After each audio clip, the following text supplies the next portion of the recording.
तो hello everyone, आज हम कार्डियक साइकिल डिस्कस करेंगे। कार्डियक साइकिल जो है is a very important topic of MBBS और एक बहुत ट्रिकी टॉपिक भी है।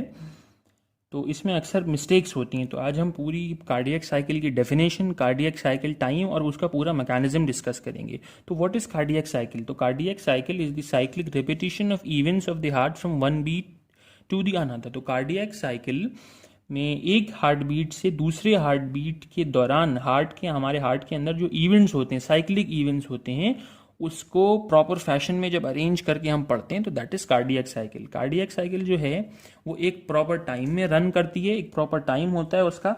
तो that is called cardiac cycle time. इसे कैलकुलेट कैसे करते हैं? It's very simple. 60 seconds divided by heart beat. तो 60 divided by 72 is equal to 0.83 seconds, या इसे हम अप्रॉक्सीमेटली 0.8 सेकेंड्स लेते हैं for the sake of convenience. So now cardiac cycle में दो इंपॉर्टेंट मैकेनिज्म्स होते हैं, सिस्टोल एंड डायस्टोल। तो अगर आप इन दोनों को कंफ्यूज कर देंगे, ये सही समझ में नहीं पाएंगे, तो फिर पूरी कार्डियक साइकिल कभी भी नहीं आ पाएगी। तो what is systole? Systole is the contraction of the heart and diastole is the relaxation of heart. तो हार्ट में हमारे दो ही मेन एक्शंस होते हैं, कंट्रैक्शन और रिलैक्सेशन। इसी को सिस्टोल और डायस्टोल कहते हैं। तो एक कार्डियक साइकिल 0.8 सेकेंड्स की होती है, हमने अभी ऊपर कैलकुलेट भी। तो एक कार्डियक साइकिल 0.8 सेकेंड्स की होती है, जिसमें एक कार्डियक सिस्टोल होता है और एक ही कार्डियक डायस्टोल होता है। अब अक्सर यहाँ लोग गलती करते हैं कि उन्हें लगता है कि 0.8 सेकेंड की कार्डियक साइकिल है, उसमें एक सिस्टोल और दूसरा डायस्टोल है, तो ये 0.4 सेकेंड का होगा, ये भी 0.4 सेकेंड का होगा। नहीं, यही सबसे बड़ी मिस्टेक है, ये नहीं करनी है आपको। कार्डियक सिस्टोल भी 0.8 सेकेंड का होगा और कार्डियक डायस्टोल भी 0.8 सेकेंड्स का होगा, क्योंकि ये दोनों साइमल्टेनियसली रन करते हैं। तो cardiac cycle is divided into two, atrial events और वेंट्रिकुलर इवेंट्स। 0.8 सेकेंड्स का एट्रियल इवेंट्स और 0.8 सेकेंड का वेंट्रिकुलर इवेंट्स। एट्रियल इवेंट्स में आपका आता है एट्रियल सिस्टोल यानी एट्रियल कॉन्ट्रैक्शन 0.1 सेकेंड का, और एट्रियल डायस्टोल यानी एट्रियल रिलैक्सेशन 0.7 सेकेंड्स का। और वेंट्रिकुलर सिस्टोल में वेंट्रिकुलर इवेंट्स में वेंट्रिकुलर सिस्टोल 0.3 सेकेंड्स का और वेंट्रिकुलर डायस्टोल 0.5 सेकेंड्स का। सो नाउ अब हम मूव करेंगे पूरी प्रॉपर मैकेनिज्म पर। तो ये पूरा चार्ट है कार्डियक साइकिल, इसे बहुत इंपॉर्टेंट है, ये आप लोग इसका स्क्रीनशॉट ले लीजिए। तो कार्डियक साइकिल एट्रियल इवेंट्स और वेंट्रिकुलर इवेंट्स, यहाँ एट्रियल सिस्टोल और एट्रियल डायस्टोल आ गए, ये दोनों फर्दर डिवाइडेड नहीं है, सिंगल स्टेप मैकेनिज्म्स हैं। और वेंट्रिकुलर इवेंट्स, वेंट्रिकुलर सिस्टोल और ventricular diastole. Ventricular systole divided हैं आइसोवॉल्यूमेट्रिक कॉन्ट्रैक्शन, मैक्सिमम इजेक्शन और स्लो इजेक्शन में। ऐसे ही ventricular diastole is divided into 5 parts. Protodiastolic phase, isovolumetric relaxation phase, rapid filling phase, diastasis या slow filling phase और late rapid filling phase. अब ये क्या है, अब हम इनको डिस्कस करेंगे। So the first step in a cardiac cycle is the atrial systole. 0.1 second की होती है एट्रियल सिस्टोल, यानी एट्रियल कॉन्ट्रैक्शन। ऐसे नोट डायरेक्ट करता है एट्रिया को, ऐसे नोट इम्पल्स जनरेट करता है, so it initiates the cardiac cycle as the pacemaker. तो एट्रियल सिस्टोल जो है, it is the first step in cardiac cycle, और इसमें 20% of the ventricular filling occurs actively. तो वेंट्रिकुलर फिलिंग में atria के बाद ब्लड वेंट्रिकल्स में जाता है, तो सिर्फ 20% ही ब्लड एक्टिवली जाता है। ये क्या है, अभी हम इसे फर्दर डिस्कस करेंगे। तो इसके ऐसे हमने रफली 2 पार्ट्स में डिवाइड कर लिया है। फर्स्ट हाफ ऑफ इट में मैक्सिमम कंट्रैक्शन होता है और इंट्रा एट्रियल प्रेशर राइज कर देता है, और इसकी सेकेंड हाफ में contraction becomes less and the intra atrial pressure falls. So the second step is atrial diastole. 0.7 seconds का होता है एट्रियल डायस्टोल यानी एट्रियल रिलैक्सेशन। इसके फर्स्ट हाफ में atria collect blood from the vena cava and the pulmonary veins. तो दोनों atria में, दोनों राइट और लेफ्ट एट्रियम में ब्लड फिल हो रहा है। पल्मोनरी वेन्स और vena cava are bringing blood to it and blood is getting collected in the atria. Second half में now the AV walls, both the walls of the right and the left atrium open. AV walls open होते हैं, AV walls open without producing any sound. While opening they do not produce any sound and 80% of the blood falls passively into the ventricle. So this is a very important factor, क्योंकि atria के नीचे ventricles होते हैं, atria are situated above ventricles. तो जब AV walls open होते हैं तो 80% of the blood automatically without expenditure of ATP उसमें आ जाता है वेंट्रिकल्स में। सिर्फ जो रिमेनिंग 20% है उसी के लिए एक्टिवली करनी एटीपी स्पेंड करनी पड़ती है, बाकी 80% ऑफ द ब्लड तो पैसिवली उसमें फॉलो जाता है। इसीलिए इसे रैपिड पैसिव फॉलिंग स्टेट भी कहते हैं, बिकॉज इसमें पैसिवली ब्लड फ्लो हो जाता है। तो इसी के साथ हमारे एट्रियल इवेंट्स खत्म होते हैं। Now ventricular event starts. तो वेंट्रिकुलर सिस्टोल 0.3 सेकेंड्स का होता है। It is divided into, will be discussing it's parts now. So the first step in ventricular systole is the isovolumetric contract. So isovolumetric, iso यानी सेम, volumetric यानी volume, यानी इसमें volume same रहती है। It is the interval between the closure of the AV valves and the opening of the semilunar valves. तो ये क्या है, closure of the AV valves इस एट्रियल डायस्टोल में ओपन हो गए थे, तो it is the interval between the closure of the AV valves and the opening of the semilunar valves. Now सेमील्यूनर valves कौन से होते हैं, एओर्टिक वॉल्व जो आर्च ऑफ जो एओर्टा में जो वॉल्व लगा होता है, और पल्मोनरी ट्रंक में वॉल्व, दोनों वेंट्रिकल्स में ये दोनों वेसल्स होते हैं, एक में एओर्टा और दूसरे में पल्मोनरी ट्रंक। तो इन दोनों की जो वॉल्व्स होते हैं उन्हें सेमील्यूनर वॉल्व्स कहते हैं। तो एट्रियल डायस्टोल में AV वॉल्व्स ओपन हो गए थे। अब आइसोवॉल्यूमेट्रिक कॉन्ट्रैक्शन की स्टार्ट में AV valves close, the atrioventricular valves close, producing the first heart sound lub. AV valves close हो जाएंगे, producing the first heart sound लब।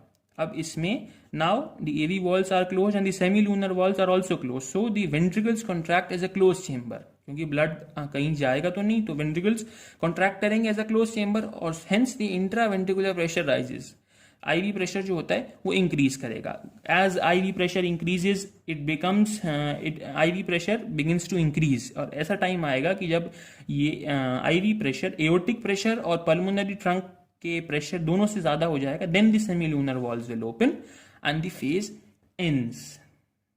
Now second is the maximum ejection phase. Now सेमील्यूनर valves open हो गए, तो ventricles pump 80% of the blood into the aorta into pulmonary trunk. अब सेमील्यूनर valves open हो गए हैं तो ब्लड फ्लो हो रहा है, वेंट्रिकल्स कॉन्ट्रैक्ट करके ब्लड फ्लो कर रहे हैं एओर्टा में और पल्मोनरी ट्रंक में। थर्ड पार्ट इसका है स्लो इजेक्शन फेज। चूंकि ये बहुत सारा ब्लड जा चुका है, वेरी लिटिल इज रिमेनिंग, तो the speed becomes slow. Even after slow ejection some blood still remains in the ventricles. Slow ejection के बाद भी थोड़ा ब्लड बचा रहता है वेंट्रिकल्स में, जिसे हम कहते हैं एंड सिस्टोलिक वॉल्यूम। इसी के साथ वेंट्रिकुलर सिस्टोल खत्म हो जाता है। अब now ventricular diastole, ventricular contraction है खत्म, तो वेंट्रिकुलर रिलैक्सेशन स्टार्ट्स। तो रिलैक्सेशन में क्या होता है, जब रिलैक्सेशन में कॉन्ट्रैक्शन नहीं होता, रिलैक्सेशन में फिर ब्लड फिलिंग स्टार्ट होती है। जाहिर सी बात है, कॉन्ट्रैक्शन बहुत ज़्यादा तो नहीं हो कंटिन्यू तो नहीं होगा, उसके बाद रिलैक्सेशन ज़रूर होगा। तो वेंट्रिकुलर डायस्टोल की ड्यूरेशन होती है 0.5 सेकेंड्स। फर्स्ट इसमें 5 फेजेस होते हैं। First is the protodiastolic phase.